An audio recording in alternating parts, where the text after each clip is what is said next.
Bonsoir à toutes et à tous, ravi de vous retrouver sur 8 Mont Blanc. Il est 18 h, bienvenue dans cette édition du Journal de la Rédaction. Nous sommes le vendredi 19 mars 2021, au sommaire ce soir. Malgré la crise et le contexte actuel, tout n'est pas à jeter dans cette année 2021 pour Vincent Favre-Félix. Depuis le 18 janvier dernier, ce chef restaurateur au Savoyard fait partie des chefs étoilés et sa cuisine a été récompensée par le guide Michelin.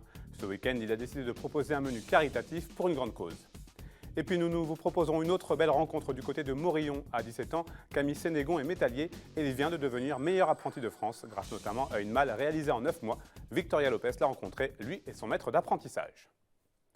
Mais avant de développer ces titres, retour sur la situation sanitaire liée à la pandémie de coronavirus. Vous le savez, à partir de minuit ce vendredi, 16 départements seront en confinement pour une durée de 4 semaines.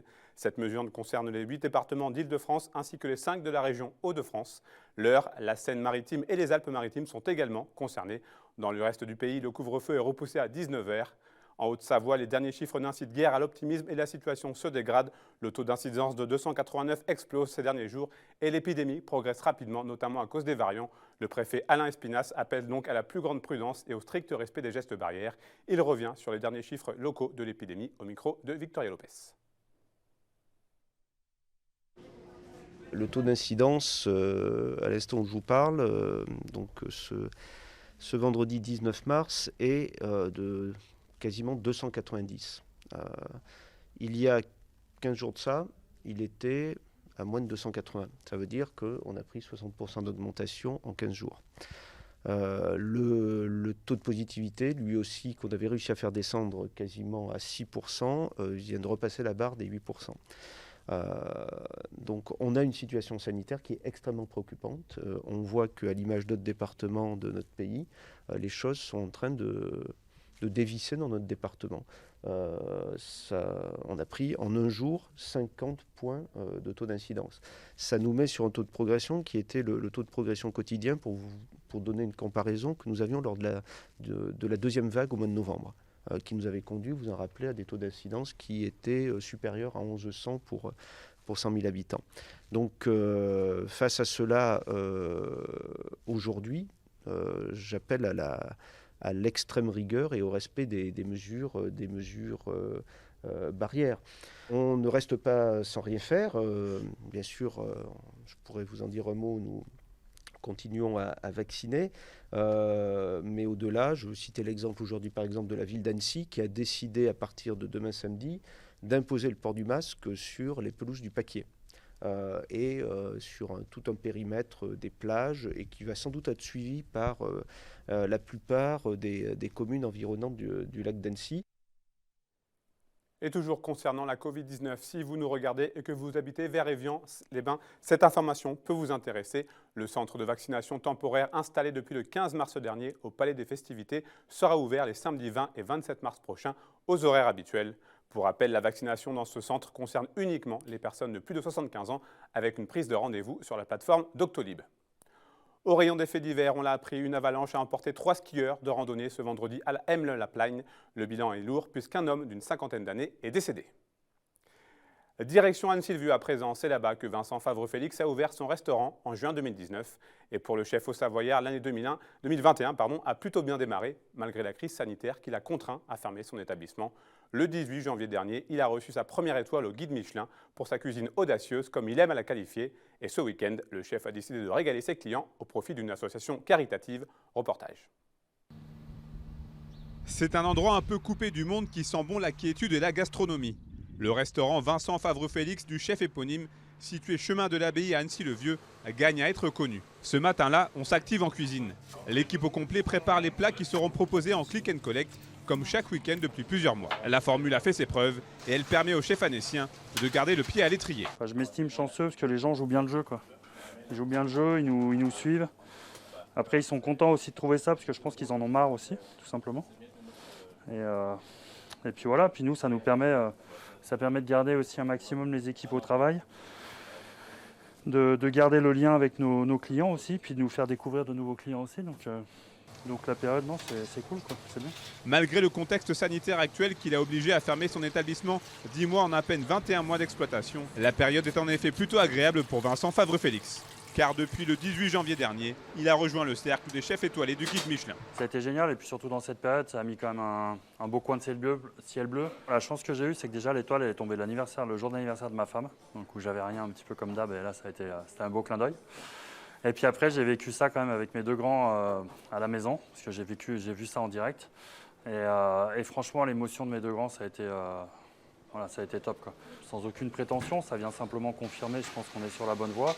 Et après avoir mis en place un réseau d'entraide entre restaurateurs et producteurs locaux en décembre dernier, cet ancien rugbyman a une nouvelle fois montré qu'il avait un grand cœur. Ce week-end, toutes les recettes de ses menus à emporter seront reversées à l'association Les Petits Pas de Victor. Quand je vois ce qu'on peut apporter, comment on peut participer et contribuer à l'évolution de cet enfant, je pense que c'est un devoir en fait quelque part qu'on doit faire.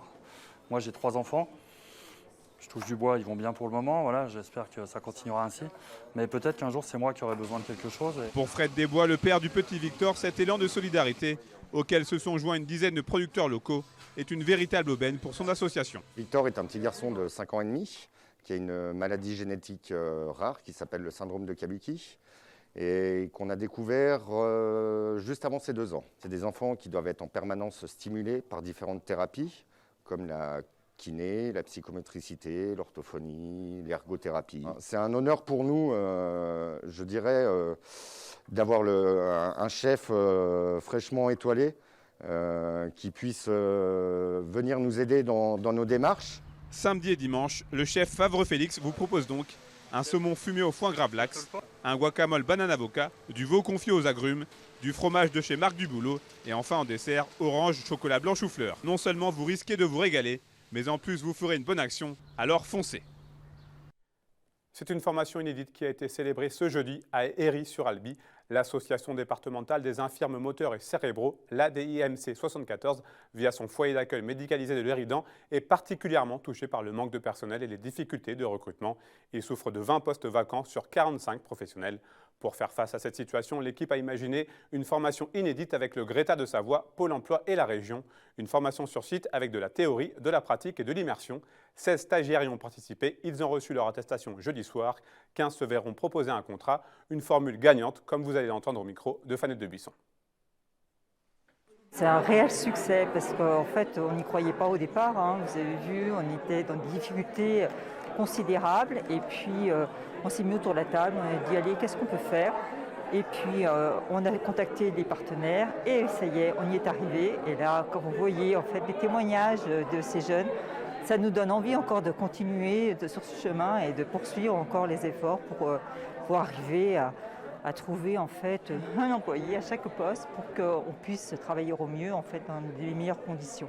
La manière dont on fonctionne est la suivante, c'est précisez-nous vos besoins en matière de compétences, donc sur le plan quantitatif, combien de personnes, sur le plan qualitatif, pourquoi faire et à partir de quand.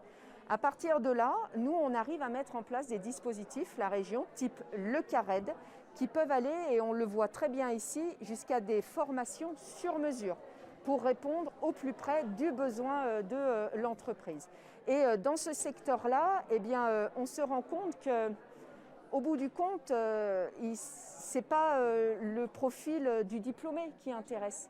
Ce qui intéresse, c'est quoi? C'est la personne qui veut s'engager dans une filière telle que celle-ci parce qu'elle n'y pensait pas, mais parce qu'au bout du compte, eh bien, elle aime l'aspect humain du métier. C'est bon maintenant? On a bien bossé? Ça va? Ouais. Et ben là, du coup, on va peut-être... La jeunesse, une nouvelle fois dans la rue, pour clamer haut et fort son mécontentement face à la politique climatique du gouvernement, à l'initiative du collectif Youth for Climate. Plusieurs marches étaient organisées ce vendredi dans plus de 35 villes en France et notamment à Annecy-sur-le-Paquier, avec 150 personnes réunies environ, comme vous pouvez le voir sur ces images. Cette année, en raison du contexte, la mobilisation portait également sur la précarité des jeunes, particulièrement touchés par la crise actuelle. Du sport avec du beau monde présent du 26 au 28 mars prochain sur les cours d'Annecy Squash. L'association a réussi à organiser un tournoi Challenger PSA Tour doté de 3 000 $. Covid-19 oblige, l'épreuve sera réservée aux Français et fera la part belle aux jeunes puisque la moitié du plateau est âgée de moins de 19 ans. Nathalie Chabot, secrétaire d'Annecy Squash, nous en dit plus. Tout à fait, c'est une très très grande satisfaction On a eu un support de la fédération, de la ligue, un accord préfectoral qui nous a permis effectivement d'organiser un tournoi francophone, on va dire, français, puisqu'on n'a pas le droit aux tournois internationaux. Mais oui, c'est une grande satisfaction. Alors, on a beaucoup de chance parce qu'actuellement, il y a le Black Ball qui se joue en Égypte avec donc les meilleurs joueurs français. Et là, on a quand même le 8e français qui participera. Et on a surtout une 13-14 jeunes sur le tableau en moins de 19 ans, dont le champion de France de 2020 et les 10 meilleurs top 10 des jeunes. Donc on est grandement satisfait. On a créé il y a 2 ans, mais surtout l'année dernière, un centre d'entraînement régional, donc comme un sport-études, ce qui fait que pour eux, c'est aussi la possibilité de rencontrer des joueurs du même âge, mais à un niveau beaucoup plus élevé. Actuellement, on a eu de la chance, on va dire, c'est que au mois de septembre, tout le monde a renouvelé ses licences de compétition.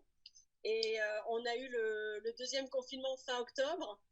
Donc, on a pu stabiliser nos licences, nos licenciés. On tourne autour de 120 licences à l'année. Mais voilà, on a perdu beaucoup de loisirs et après on ne sait pas parce que c'était une année complètement blanche nous pour cette année. Nous on espère c'est de pouvoir un petit peu redynamiser, redonner un lien en fait avec nos adhérents et puis avec tous les joueurs de squash qui n'attendent qu'une chose, c'est de pouvoir rejouer et de pouvoir suivre les matchs en streaming sur notre page Facebook et sur YouTube. Ça permettra de recréer un petit peu de lien et de dire que voilà, le squash n'est pas encore mort. On a condensé sur 3 jours pour des raisons sanitaires.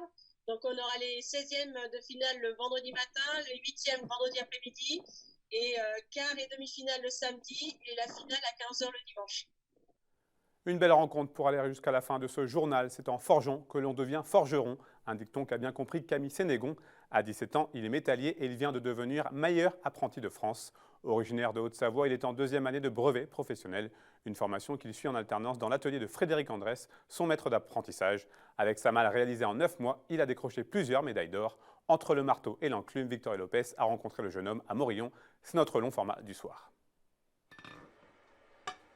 C'est un savoir-faire ancestral. Un métier passion qu'a choisi Camille Sénégon. Il faut être multitâche. Déjà, il faut réfléchir à comment on va faire nos pièces, comment l'assembler, comment construire tout ça. Il faut aussi qu'on s'accorde avec les autres corps de métier pour qu'on se mette d'accord sur comment on va faire les choses. On ne voit pas souvent les mêmes ouvrages, même si les techniques de base sont les mêmes, et c'est intéressant. Depuis quelques jours, Camille est MAF, meilleur apprenti de France. Au concours, il a présenté cette pièce, une malle en acier laminé qui a nécessité 300 heures de travail. Le sujet a été dessiné et imposé pour cette session du concours. On m'a imposé certaines choses dessus, comme ne pas souder à l'extérieur, etc.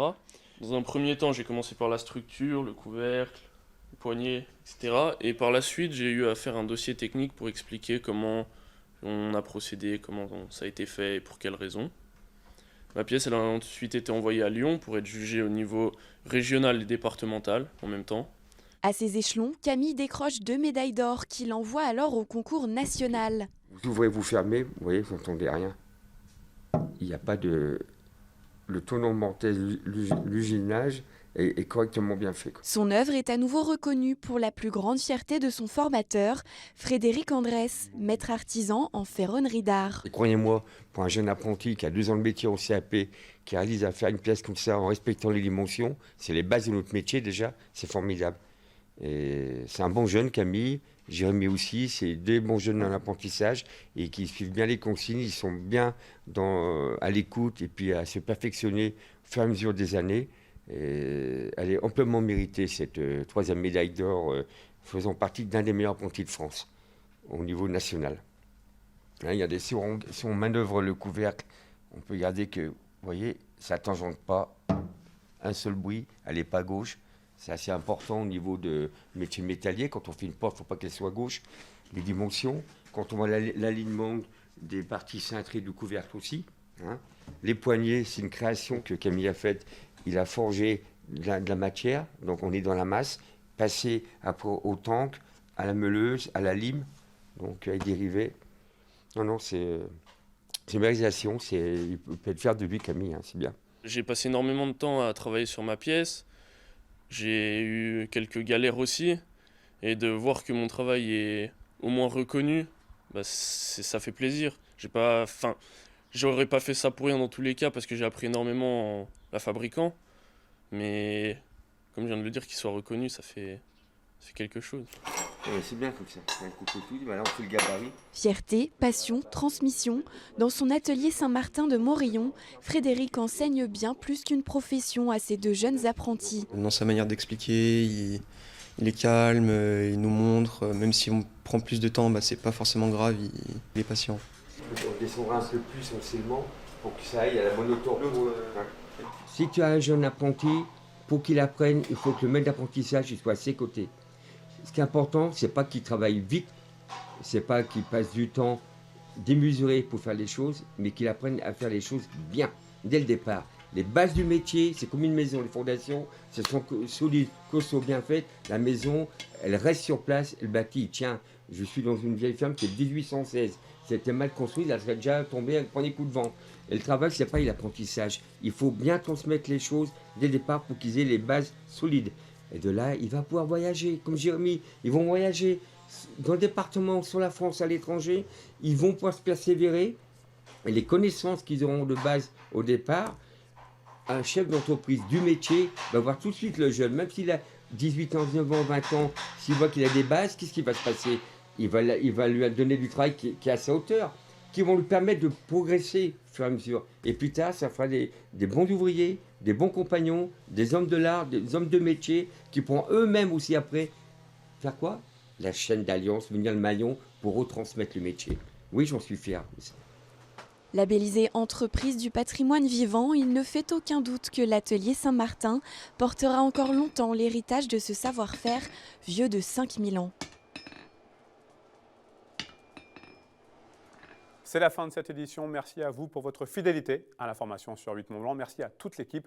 On se quitte avec de très belles images de neige tombée à Méribel où on a compté jusqu'à 70 cm ces derniers jours.